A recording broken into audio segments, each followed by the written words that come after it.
Hello, I'm Maru, and I will, as you know, I did a lot of menus.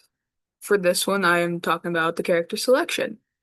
For this specific video, I wanted to go over the work that went behind the character selection, what you as the player would see, would see currently, and then I'm also going to show what you would see if everything was working, I'd say, if all the duelists were finished you'd see all of their screens, but currently they are disabled and only showing two characters at the moment. And then I'm gonna show you guys different iterations we went with the screens. So please stick around to see all that. So as you currently see, we are on the main menu. From there, you're gonna go into play, which would then lead you to the character selection screen. As I mentioned, right now for you guys, there will only be two actual characters you can play. Everyone else is disabled. I will re-enable them later to show you each of them. But as you see right here, you have Terumi, and then the other character you can play as is Common. These few other characters is Justin, Mar, question mark, and then the demon is Justin. This little gray icon is Mar. The half circle is the three question marks, and then the target is your random. As I mentioned, many of these characters aren't fully fledged out, they're just random things. Terumi is the only one who actually had an actual somewhat style, just so we had something there.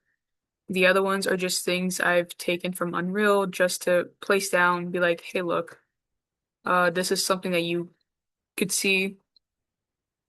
As you can see, you have their descriptions, their names. It changes to each character. I've checked that multiple times. Buttons do work, can go back and play, confirm, and then it goes into this. But that's not really important.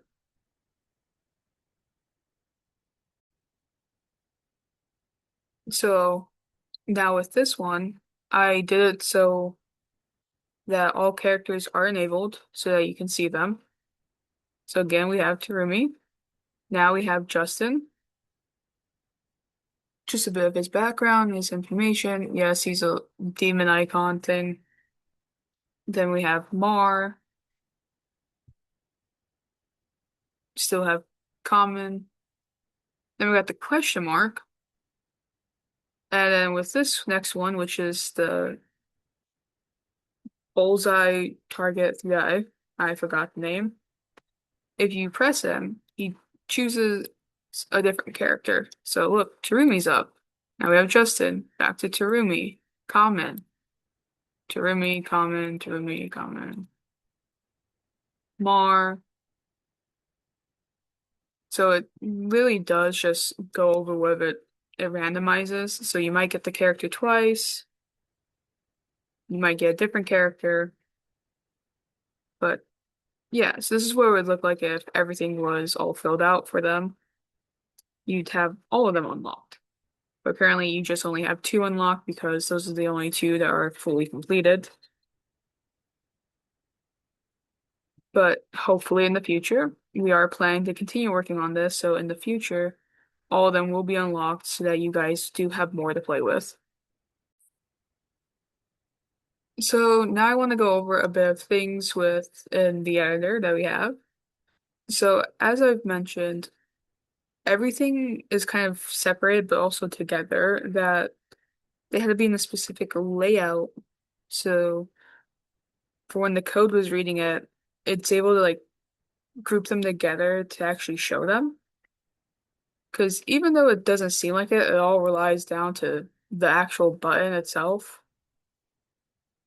So as you kind of see on the side that the Terumi button is gotten clicked. Within that button is actually inside a box, which that box holds the button and the image. That is all within a first horizontal box, which is the first line.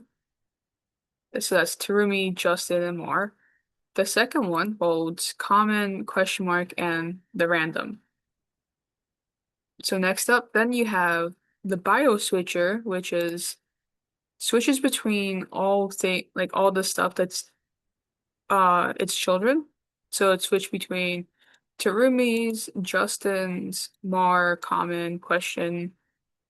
So if Terumi's got pressed, then Terumi's bio shows up along with Terumi's full picture.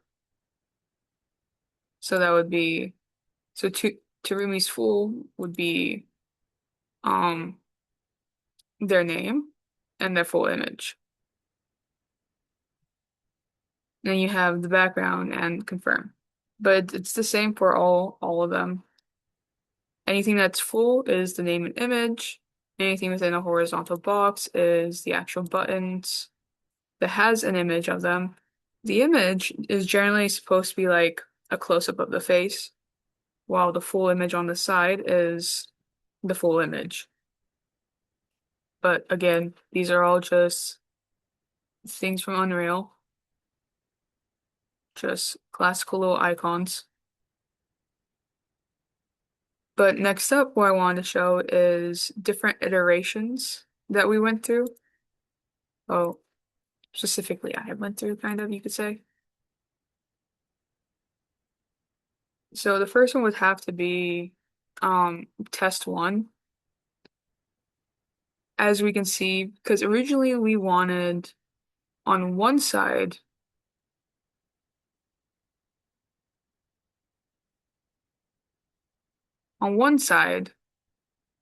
was the player. On the other side was the enemy. So you could click first whoever you wanted as to play. And once you do that, you would confirm it, and then you'd have to go on and choose your enemy.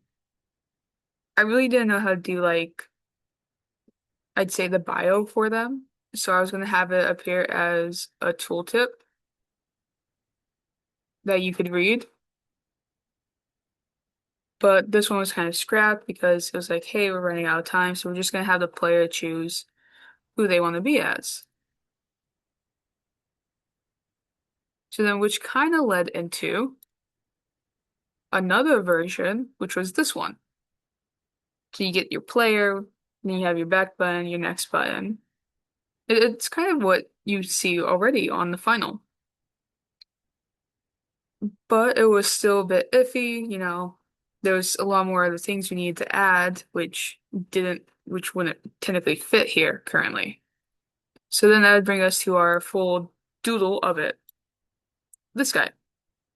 Again, he just looks like a bunch of colors at the moment, but there is more to it.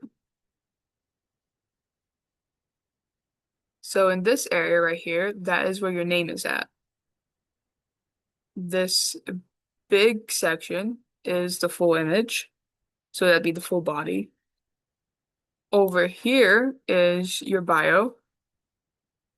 These two lanes are the buttons, so you'd have Teru Terumi, Justin, Mar, Ramen, etc. Over here is your confirm button. Your back button is right here. And then originally we had decided on having a little drop down where you could select how difficult you wanted the enemy to be. So it'd go by a difficult le meter of numbers from what I was told. I We didn't have enough time, so it's not implemented. It's not here. We're not doing it. We may do it next time, but for this one, we're not doing it as you saw within the actual thing. But when we do it next month, you can actually choose how difficult you want the enemy to be. But yeah, as you can see, we went through different things of this one, and it's like, okay, that's close to what we want, which then led into, okay, this is actually what we want. It does fit a lot of fighting characters' aesthetics. We thought it'd be cleaner to have the confirm button underneath the full picture. It's like, okay, I like what I see, I like what I read, confirm. The back button is over here, so that it doesn't generally get in your way.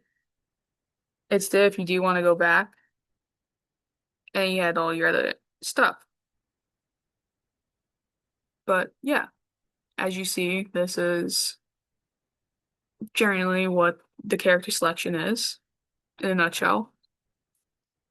And this is what I wanted to show with you. I mean, yeah, the if you go onto itch, look at the blog post, which most of you are seeing this from. This video is doesn't really tie into any of problems or solutions. It's just this is what I wanted to show. This is kind of just how the brain worked and all of that. So I hope this was informative to y'all, at least to show you how everything is working and going along. But yeah, I do hope that you guys do end up enjoying this. It was fun to do. And I can't wait to, clean it up and actually make it better, have it expand to be something more. So with that, I bid you adieu. Have a good night or a good day, and see you next time.